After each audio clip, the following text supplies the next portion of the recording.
ஏழைகளின் ஊட்டி அப்படின்னு அழைக்கப்படுற ஒரு அழகான மலை தாங்க ஏற்காடு மலை. ஏற்காட்டில் இருக்கிற சேர்வராயன் மலையை தான் மலைகளின் அரசன்னு சொல்கிறாங்கங்க.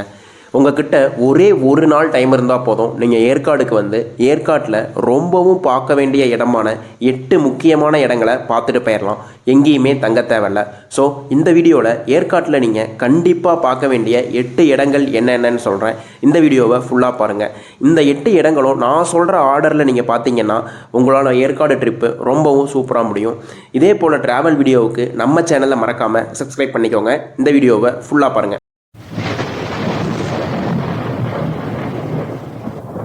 தமிழ் மக்கள் எல்லாருக்குமே என்னோட அன்பான வணக்கங்கள். ஏற்காடு சரியா சேலம் மாவட்டத்திலிருந்து 30 கிலோமீட்டர் தள்ளி இருக்குங்க. மணி இப்போ காலையில் 7:40. இப்போ நான் ஏற்காடு மலை அடிவாரத்துக்கு போயிட்டுருக்கேன். அடிவாரத்துலேருந்து மலை ஏறுறதுக்கு சுமாராக ஒரு 40 நிமிஷம் ஆகுங்க, டிராஃபிக் இல்லைன்னா. சேலம் பேருந்து நிலையத்திலிருந்து ஏற்காட்டுக்கு அரை மணி நேரத்துக்கு ஒரு பஸ் இருக்குங்க. ஆனால் நைட்டு பஸ் கிடையாது. நீங்கள் ஏற்காடு ட்ரிப் பிளான் பண்ணிங்கன்னா உங்களோட ஓன் வெஹிக்கிளில் வாங்க. அப்போ தான் உங்களால் எல்லா இடத்தையுமே சீக்கிரமாக பார்க்க முடியும். ஏற்காடு மலை உச்சிக்கு போகிறதுக்கு நம்ம மொத்தம் 20 கொண்டை ஊசி வளைவுகளை தாண்டி போகணுங்க. மலை ஏற ஆரம்பித்த உடனே ஒரு கொண்டை ஊசி வளைவு வரும். அதுக்கப்புறம் பாதி தூரத்துக்கு போனதுக்கு பிறகு தான் தொடர்ச்சியாக 19 கொண்டை ஊசி வளைவுகள் வருங்க. இந்த மலை மொத்தம் 5326 அடி உயரம் கொண்டதுங்க. 383 சதுர கிலோமீட்டர் பரப்பளவு கொண்டது. ஆரம்பத்தில் இந்த மலையோட பேர் ஏரிக்காடு. அதுதான் காலப்போக்கில் ஏற்காடாக மாறுனுச்சு. சரியா 7:50க்கு நான் மலை ஏற ஆரம்பித்தேங்க. சனிக்கிழமைங்கிறதுனால இன்னைக்கு கொஞ்சம் கூட்டம் இல்லை. ஞாயிற்றுக்கிழமையும் ஹாலிடேஸ்லையும் கூட்டம் கொஞ்சம் அதிகமாக இருக்குங்க. மலை ஏறும் பொழுதே நீங்கள் கீழே பார்க்குற ஒவ்வொரு வியூ பாயிண்ட்டுமே அவ்வளோ அழகாக இருக்குங்க. நான் எப்பயுமே மலை ஏறும் பொழுது எந்த மலை ஏறினாலும் சரி கொஞ்சம் சன்லைட் வந்ததுக்கப்புறம் தாங்க ஏற ஆரம்பிப்பேன். அப்போ தான் நம்ம ஏறும் பொழுது கீழே இருக்கிற வியூ பாயிண்ட்டெல்லாம் பார்த்து என்ஜாய் பண்ணிக்கிட்டே போக முடியும். உங்களுக்கும் அப்படி பிடிக்கும்னா நீங்கள் ட்ரை பண்ணி பாருங்கள். எனக்கு ஏற்காடு ஹேர்பின் பெண்டில் ரொம்பவும் பிடிச்ச விஷயம் என்னென்னா, ஒவ்வொரு ஹேர்பின் பெண்டோட பேருமே தமிழ் அரசர்கள் பேரோ இல்லைன்னா தமிழ் புலவர்கள் பேரோ இல்லை தமிழ் சுதந்திர போராட்ட வீரர்கள் பேரோ வச்சுருக்காங்கங்க. நீங்கள் போகும் பொழுது அதையும் நோட் பண்ணி பாருங்கள். 7:50க்கு மலை அடிவாரத்தில் ஏற ஆரம்பிச்சுனாங்க. சரியாக 8:50க்கு மலை மேலே வந்துட்டோங்க. நாங்கள் 2-3 இடத்துல நின்று ஃபோட்டோ எடுத்துகிட்டு வரதுனால லேட் ஆயிடுச்சு. இன்றைக்கி பெருசாக டிராஃபிக் எதுவும் இல்லைங்க. பக்கோடா வியூ பாயிண்ட்டுக்கு முதல்ல நாங்கள் போகலான்னு பிளான் பண்ணியிருந்தோம் லேக்லேருந்து. சரியாக 4.2 கிலோமீட்டர் பக்கோடா வியூ பாயிண்ட்டு. இங்கேருந்து சரியாக 10 நிமிஷத்தில் நம்ம பக்கோடா வியூ பாயிண்ட்டுக்கு போயிடலாங்க. பக்கோடா வியூ பாயிண்ட்டுங்கிறது ஏற்காடினுடைய கிழக்கு திசையில் இருக்குது. உங்களோட பிரேக்ஃபாஸ்ட்டை நீங்கள் லேக் பக்கத்துலேயே ஏதோ ஒரு ஹோட்டலில் சாப்பிட்ருங்க. ஏன்னா பக்கோடா வியூ பாயிண்ட் பக்கத்தில் 2-3 ஹோட்டல் தான் இருந்துச்சு. அந்த ஹோட்டல்லையும் கொஞ்சம் கூட்டமாக இருந்துச்சு. அதனால் சாப்பிட நாங்கள் வெயிட் பண்ணோம். இன்றைக்கி சனிக்கிழமை அப்படிங்கிறதுனால இங்கே வியூ பாயிண்ட் முன்னாடி நிறையா கடைகள் இன்னும் திறக்கவும் இல்லை. திறப்பாங்களான்னு தெரியல. ஆனால் ஞாயிற்றுக்கிழமை லாங் ஹாலிடேஸில் நீங்கள் வந்தீங்கன்னா இந்த எல்லா கடைகளுமே திறந்துருக்கும். கூட்டமும் ரொம்ப அதிகமாக வரும் இந்த இடத்துல. இப்போ நாங்கள் போகும் பொழுது எங்களுக்கு முன்னாடி ஒரு 4-5 பேர் மட்டும்தான் பக்கோடா வியூ பாயிண்டில் இருந்தாங்க. பக்கோடா வியூ பாயிண்ட்டுக்குள்ளே போகிறதுக்கு எந்த ஒரு என்ட்ரன்ஸும் கிடையாதுங்க. இங்கே ஒரு வாட்ச் டவர் இருக்கும். அங்கே நின்று நம்ம பார்க்கும்போது சேலம் சிட்டியோட அழகை நம்ம பார்க்கலாம், பள்ளத்தாக்குகளை பார்க்கலாம். வாங்க மேலே ஏறி பார்ப்போம்.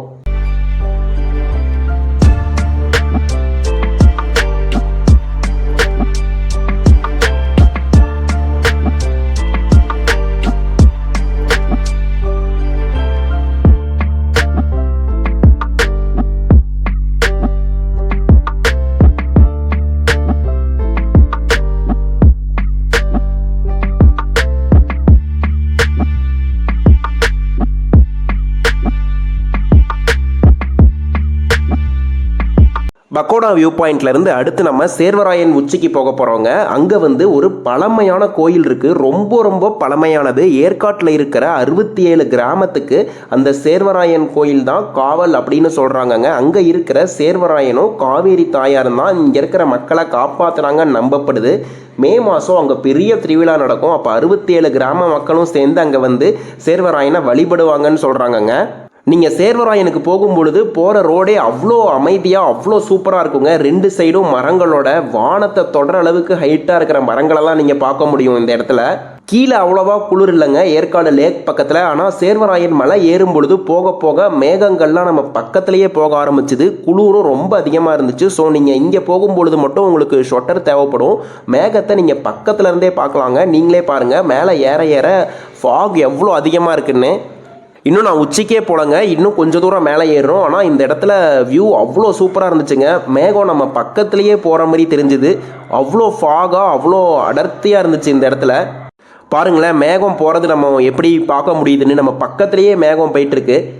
இதுக்கப்புறம் இன்னும் கொஞ்சம் தூரம் தான் மேலே ஏறிடலாம். மேலே வந்து பைக்குக்கு 5 ரூபாயும், காருக்கு 10 ரூபாயும், வேன் பஸ்ஸுக்கு 25 ரூபாயிலேருந்து 50 ரூபா வரைக்கும் வாங்குறாங்கங்க.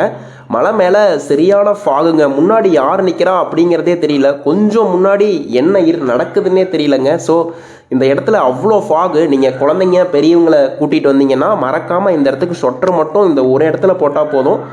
குளிர் ரொம்ப அதிகமாக இருக்கும் இந்த இடத்துல மற்ற இடத்த கம்பேர் பண்ணும்போது.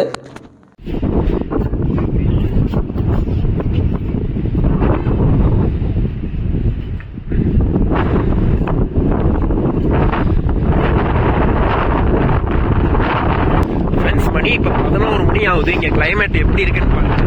முன்னாடி என்ன இருக்குன்னே தெரியல. இவ்வளோ சூப்பரான ஸ்பாட்லாம் ஏற்காட்டில் இருக்குது. இப்போ நம்ம சேர்வராயன் கோயிலுக்கு தான் போயிட்டுருக்கோம். முன்னாடி என்ன இருக்குன்னே தெரியல. என்னோட ஃபோன் கேமரா வேற கொஞ்சம் ரொம்ப போரான கிளாரிட்டி தான்.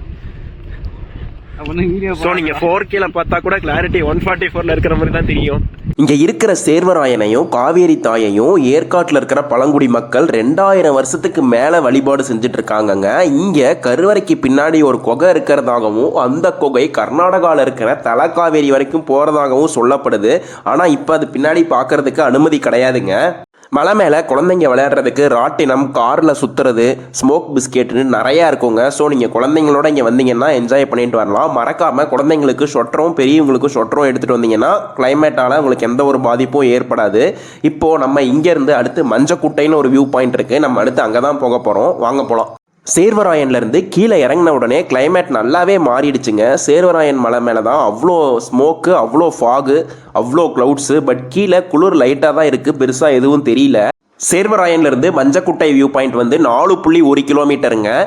நீங்கள் போகிற இடத்துல நிறையா சின்ன சின்ன கிராமங்களெல்லாம் பார்ப்பீங்க.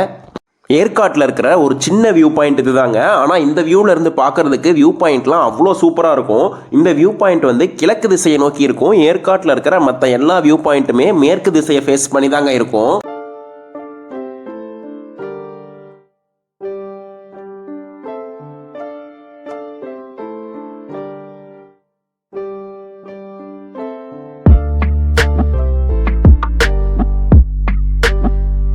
மஞ்சக்குட்டை வியூ பாயிண்ட்லேருந்து அடுத்து நம்ம போக போகிறது கரடியூர் வியூ பாயிண்ட்டுங்க. சரியா இது மஞ்சக்குட்டை வியூ பாயிண்ட்லேருந்து 12 கிலோமீட்டர். ஏற்காட்டிலேயே எனக்கு ரொம்பவும் பிடிச்ச ஒரு வியூ பாயிண்ட்னா அது கரடியூர் வியூ பாயிண்ட் தாங்க. நம்ம காட்டுக்குள்ளே போகணும் 12 கிலோமீட்டர். போகிற வழியில் நிறைய சின்ன சின்ன கிராமங்கள்லாம் வருங்க. நீங்கள் வியூ பாயிண்ட்டுக்குள்ளே பைக்கில் போனீங்கன்னா மழை வந்துச்சுன்னா கொஞ்சம் ஜாக்கிரதையாக இருங்க. ஏன்னா ஒரு சில இடத்துல ரோடு கொஞ்சம் மோசமாக இருக்குது. உள்ளே போகிறதுக்கு என்ட்ரன்ஸ் ஒரு நபருக்கு 20 ரூபாங்க. டிக்கெட் எடுத்துகிட்டு நம்ம உள்ளே போகணும். உள்ள கொஞ்சம் மண் ரோடு தாங்க. ஆனால் மழை வந்ததுனால ஒரு சில இடத்துல மட்டும் சேறு ரொம்ப அதிகமாக இருக்குது. ஸோ 2 வீலரில் போகிறவங்க கொஞ்சம் கவனமாக போங்க. இந்த வியூ பாயிண்ட் பக்கத்துலேயே ஒரு சில்ட்ரன்ஸ் பார்க்கும் கொடுத்துருக்காங்கங்க. நீங்கள் ஏதாவது சாப்பாடு வாங்கிட்டு வந்திருந்தீங்கன்னா இங்கேயே கூட உட்காந்து சாப்பிட்டுட்டு உங்கள் லஞ்சை மதியானம் இங்கே முடிச்சுக்கலாம். இந்த வாட்ச் டவர்லேருந்து பார்க்கும்போது நம்ம ஒரு பள்ளத்தாக்கை பார்ப்போங்க. அவ்வளோ சூப்பராக இருக்கும் பாருங்கள். இப்போது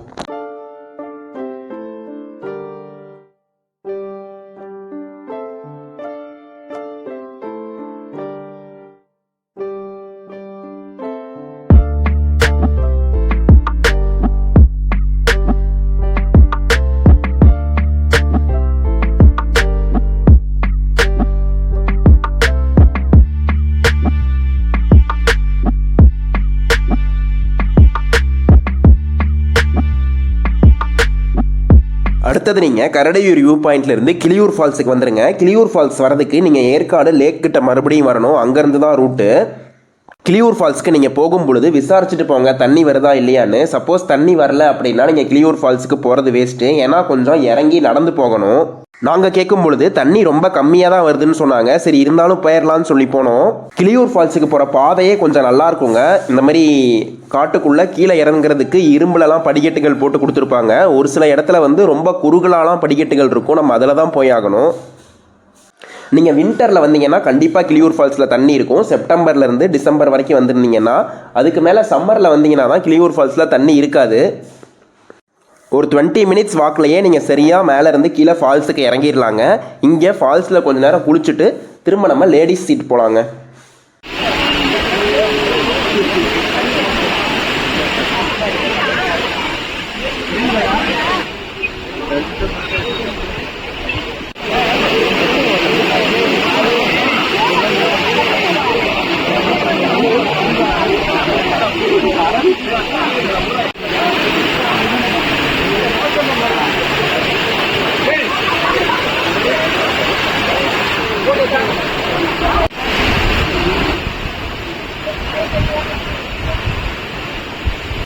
இப்போ நம்ம கிளியூர் ஃபால்ஸ்லேருந்து லேடிஸ் சீட் போகிறோங்க. இதுவும் ஏற்காடு லேக் வந்து அங்கேருந்து தான் போகணும்.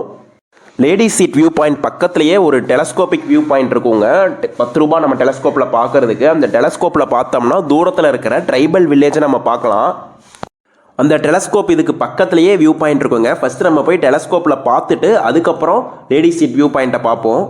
டெலஸ்கோப்பில் பார்த்ததுக்கு கரெக்டாக ஒரு கோயிலோட கோபுரம் மட்டும் தெரிஞ்சுதுங்க. பட் இங்கேருந்து பார்க்கும்போது நமக்கு ஒன்றுமே தெரியல. டெலஸ்கோப்பில் பார்த்ததுக்கு ஒரு கோபுரம் மட்டும் தனியாக தெரிஞ்சுது. நல்லா இருந்துச்சு. நீங்கள் வந்தீங்கன்னா கண்டிப்பாக பாருங்கள். இதுக்கு பக்கத்துலேயே லேடிஸ் சீட் வியூ பாயிண்ட்டுங்க. லேடிஸ் சீட் வியூ பாயிண்ட்டும் ஒரு சூப்பரான வியூ பாயிண்ட் தான். நேச்சர் சீன்ஸ்லாம் அவ்வளோ சூப்பராக இருக்கும். சேலம் சிட்டியோட அழகு, நம்ம ஏற்காடு ஹேர்பின் பெனில் ஏறி வந்த அழகு எல்லாத்தையுமே நம்ம இதில் பார்க்க முடியும். இதுக்கு பக்கத்துலேயே ஒரு மரபியல் பூங்கா இருக்குங்க லேடிஸ் சீட் வியூ பாயிண்ட்டில். ஆனால் நீங்கள் 1 டே ட்ரிப் பிளான் பண்ணிங்கன்னா அங்கே போனீங்கன்னா கொஞ்சம் லேட் ஆயிரும். ஸோ உங்களால் போட்டிங்லாம் போக முடியாது. நீங்கள் போட்டிங் போகிற மாதிரி இருந்துச்சுன்னா கீழே வந்துட்டு லேக் பக்கத்தில் போட்டிங் இருக்கும். போட்டிங் போய் என்ஜாய் பண்ணலாம். அப்புறம் ஏற்காடு டவுன் பக்கத்துலேயே அண்ணா பார்க் இருக்கும். பார்க்கில் கொஞ்சம் ஃபோட்டோ எடுக்கிறதுக்கெலாம் பிளேஸ் சூப்பராக இருக்கும். ஏற்காடு 1 டே ட்ரிப் பிளான் பண்ணிங்கன்னா கண்டிப்பாக இந்த இடத்த மட்டும் மிஸ் பண்ணிடாதீங்க. Pakoda point, Servarayans, Manjakuttai view point, Karadiyur view point, ladies seat. Time இருந்துச்சுன்னா மரபியல் பார்க் பாருங்க. போட்டிங் போகிற மாதிரி இருந்தால் மரபியல் பார்க் போனீங்கன்னா கொஞ்சம் உங்களுக்கு டைம் ஆயிரும். அதுக்கப்புறம் லேக் வியூ, அண்ணா பார்க். இந்த வீடியோ உங்களுக்கு பிடிச்சிருந்துச்சுன்னா லைக் பண்ணுங்கள், கமெண்ட் பண்ணுங்கள், ஷேர் பண்ணுங்கள். நம்ம சேனலை மறக்காமல் சப்ஸ்கிரைப் பண்ணிக்கோங்க. அடுத்த வீடியோவில் வேற ஒரு டூரிஸ்ட் ஸ்பாட்டை பற்றியோ இல்லை டெம்பிளை பற்றியோ பார்ப்போம்.